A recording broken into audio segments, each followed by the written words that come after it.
Good morning students. In this video we will learn about the regional cultures. Regional culture का मतलब होता है क्षेत्रीय संस्कृति. मिडाइवल पीरियड में बहुत सारे रीजनल कल्चर्स की ग्रोथ हुई और उनका डेवलपमेंट हुआ. ये क्यों हुआ? क्योंकि बहुत सारे रीजन्स जो थे वो एक दूसरे के संपर्क में आए और एक दूसरे के संपर्क में आने पर इन्होंने अपने आइडियाज़ को एक दूसरे के साथ में मिक्स किया.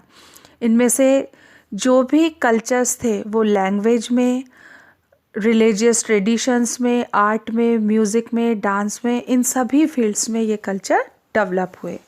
Let us learn about the regional cultures. Rajasthan. Medieval period में राजस्थान में एक अलग तरह का कल्चर डेवलप हुआ. राजस्थान फेमस हुआ अपने आर्ट और आर्किटेक्चर स्टाइल के लिए, music, dance, painting, religious traditions, सभी फील्ड्स में. बंगाल. मुग़ल पीरियड में जब मानसिंह जनरल थे तो बंगाल को मुस्लिम कंट्रोल के अंदर लाया गया और ढाका बंगाल की राजधानी बनी. धीरे धीरे जो स्थानीय कम्युनिटीज़ थी वो नई कम्युनिटीज़ के साथ में मिक्सअप होने लगी. मुग़ल ऑफिसर्स को सैलरी के रूप में लैंड ग्रांट्स मिलती थी. यहाँ उन्होंने उन ज़मीनों पर बहुत सारी मस्जिदें बनवाई. इन मस्जिदों में जो रहा करते थे लोग, वहाँ के लोकल लोग उन्हें बहुत ज़्यादा रेस्पेक्ट और अफेक्शन देते थे. उन्हें पीर नाम दिया गया और जहाँ पर ये पीर और फ़कीर रहते थे वहाँ नए तरह का कल्चर डेवलप होने लगा. उड़ीसा जिसे कि भगवान जगन्नाथ की नगरी के नाम से जाना जाता है. उड़ीसा में लॉर्ड जगन्नाथ का कल्ट सामने आया. यहाँ पर इस क्षेत्र में भगवान जगन्नाथ को वहाँ का लोकल गॉड माना जाता है, जिसे बाद में विष्णु का ही अवतार माना गया. धीरे धीरे ये कल्ट उड़ीसा के अंदर फैला. 12वीं शताब्दी में अनंत वर्मन, जो कि गंगा डायनेस्टी का राजा था, इसने भगवान जगन्नाथ का मंदिर बनवाया पुरी में.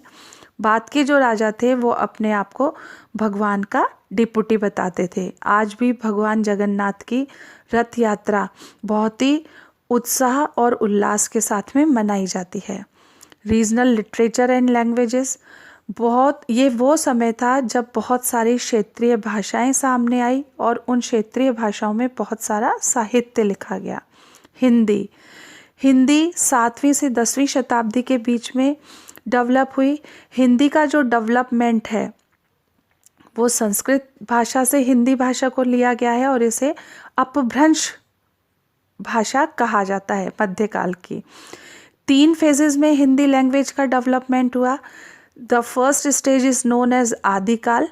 ये हिंदी लिटरेचर का सबसे ज़्यादा रिचेस्ट पीरियड था. Second stage is known as Bhakti Kal. यहाँ पर निर्गुण और सगुण भक्ति के जो संत थे उन्होंने हिंदी लिटरेचर को डेवलप करने में अपना एक बहुत इम्पॉर्टेंट योगदान दिया. आगे का समय कहा जाता है रीतिकाल, जिसके कि मुख्य कवि हुए केशवदास, चिंतामणि और बिहारी. हिंदी की बहुत सारी फॉर्म सामने आई जिसमें खड़ी बोली और ब्रज भाषा, इनका यूज़ किया जाने लगा भक्ति संगीत में और कविताओं में. इसका एक बहुत बड़ा एग्जाम्पल है चंद्रबरदाई की पोयम पृथ्वीराज रासो, जिसमें कि वो राजपूत राजा पृथ्वीराज चौहान के बारे में बता रहे हैं. उर्दू को बच्चों कैंप लैंग्वेज भी कहा जाता है, क्योंकि ये लैंग्वेज उन कैंप्स में डेवलप हुई थी जहाँ पर हिंदू और तुर्क दोनों ही तरह के सैनिक रहा करते थे. ये लैंग्वेज मिक्सचर थी हिंदू और फारसी भाषा का. धीरे धीरे उर्दू लैंग्वेज कॉमन लोगों की लैंग्वेज बनने लगी. उर्दू के बहुत बड़े संत हुए घीसू दराज, जो कि उर्दू को उत्तर भारत में लेकर के आए और मुग़ल पीरियड में उर्दू लैंग्वेज का बहुत बड़ा डेवलपमेंट हुआ. असमी लिटरेचर भक्ति मूवमेंट का परिणाम था. शंकर देव, जो कि एक बहुत महान कवि थे, उन्होंने वैष्णविज्म को बढ़ाने में बहुत बड़ा योगदान दिया और उसके कारण से असमी लिटरेचर भी डेवलप हुआ. उनका जो शिष्य था महादेव, उसने भक्ति रत्नावली लिखी जिसमें कि भक्ति के कई तरह के क्षेत्र बताए गए हैं। उन्होंने बहुत सारी कविताएं लिखी जिन्हें कि बरा गीता कहा जाता है, जिसमें कि कृष्ण के वृंदावन के जीवन और उनके बचपन के जीवन के बारे में बताया गया है। गोपाल चंद्र दिविजा ने कृष्णा की स्टोरी लिखी जो कि भगवत गीता और विष्णु पुराण में बताई गई थी। पंजाबी मसूद फरीदुद्दीन जो कि 13वीं शताब्दी का एक रहस्यवादी कवि था, उसने पंजाबी लैंग्वेज में एक कविताओं की रचना की। इस तरह से पंजाबी पोइट्री से 15वीं शताब्दी में गुरु नानक ने पंजाबी भाषा में अपने उपदेश देने शुरू किए। बाद में सिख गुरु अर्जुन देव ने जो गुरु नानक की जो साखियाँ थी या बोलियाँ थी, इन्हें आदि ग्रंथ में कंपाइल किया 1604 CE में, और उन्होंने सुखमनी भी लिखी जो कि मिडाइवल पीरियड का एक माइस्टिक पोयम थी। गुरु गोविंद सिंह ने इन गुरु अर्जुन देव और गुरु नानक देव की जो बातें थी उन्हें एक बुक के अंदर रखा। Punjabi prose made immense progress and a number of religious and philosophical work got translated from Sanskrit to Punjabi between 1600 and 1800 CE. Marathi literature 13वीं शताब्दी के मध्यकाल में डेवलप हुआ। इसके अंदर एकनाथ और तुकाराम संतों ने बहुत बड़ा योगदान दिया। रामदास और वामन पंडित ने भी मराठी कविताओं में बहुत बड़ा योगदान दिया।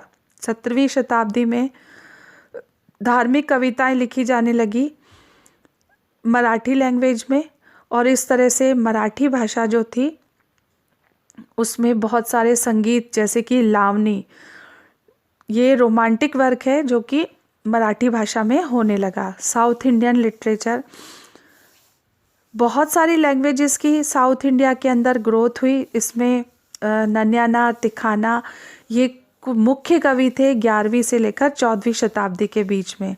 इन्होंने महाभारत को ट्रांसलेट किया तेलुगु में। तमिल के अंदर दिव्या प्रबंधनम, इन्होंने